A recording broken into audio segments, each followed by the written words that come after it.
and welcome to Razz Reviews. Today I'm going to be reviewing Kubo and the Two Strings. Kubo and the Two Strings is a stop-motion animation set in ancient Japan, and it's about a boy called Kubo voiced by Art Parkinson, who you may know as Rickon from Game of Thrones. Why didn't you zigzag, Rickon?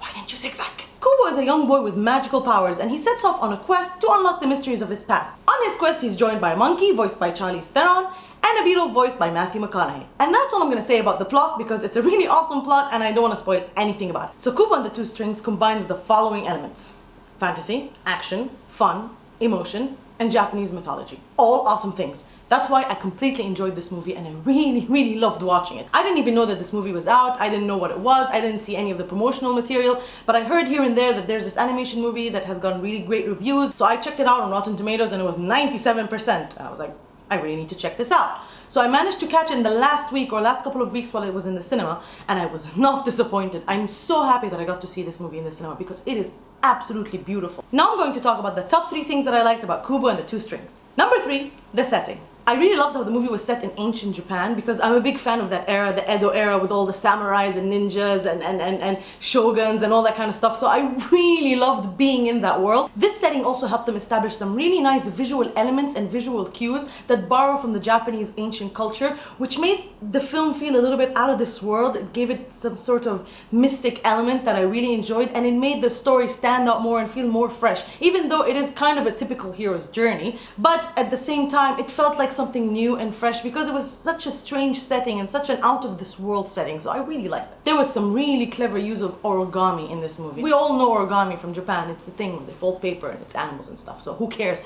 However, they use it in such a cool and creative way in this movie, and it's a big element and it plays a big part in how the action takes place and the powers of Kubo himself. I loved the way they used it and I thought it was really nice and really refreshing. So all in all, I thought that the setting was super cool and I really enjoyed being back in the Edo period, and I loved how the film was paying tribute to this beautiful and mystical, mysterious era. At the same time, it still was relatable, it was still down to earth, people talked in a way that made sense. So all in all, I thought that was a great choice and it was one of the things I really liked about the movie.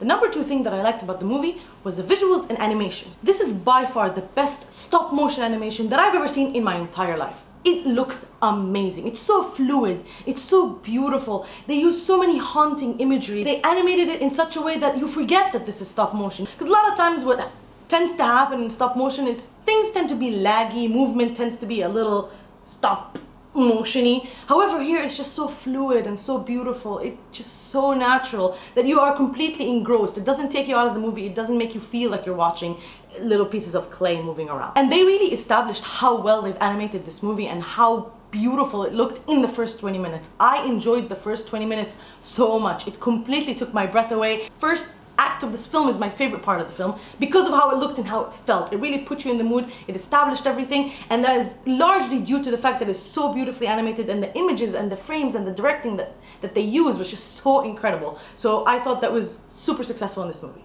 The number 1 thing that I liked was the storytelling and themes. This movie involves a lot of mature themes. I mean, okay, yeah, it's a kids movie and it's an animation for kids, but it's not just for kids. A lot of adults are gonna find a lot of things to relate to and a lot of things to grab onto, and I did. I mean, I shed a bunch of wussy tears in this movie, especially in the beginning. The movie delves into themes like love, family, death, immortality, life after death. I mean, this is some heavy stuff, and it was very emotional. There were a lot of moments where I didn't think that the movie is gonna go there, and it completely went there. And kudos and props to those guys for putting things like that in a movie for kids.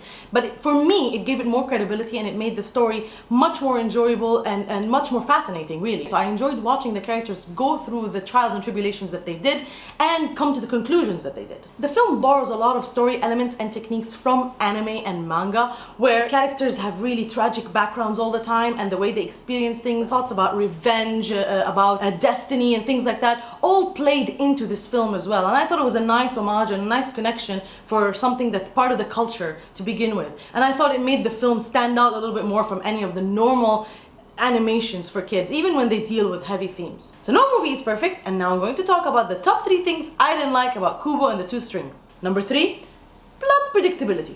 Even though the movie is fresh, unique, and original, it's still a typical hero's journey. So sometimes it's a little bit by the numbers, which means the main plot elements are sometimes a little predictable. There were some twists and turns here and there, but most of the time we kind of knew where the story was going, we kind of knew where the characters were headed, especially the main characters, the main plot, and the main ending of the film was a little predictable for me. It didn't deter away from the enjoyment of the film, it just was something that I kind of didn't like. I did kind of forgive it because it's a kids movie and predictability comes with the territory. However, it went far into the themes and it had a lot of mature elements, so I was hoping it would surprise me a little bit more. It didn't, so I didn't like that very much. The number two thing I didn't like about the movie was the villains. Now, I really liked the villain design and I loved the scenes that they were in and I thought they were very effective.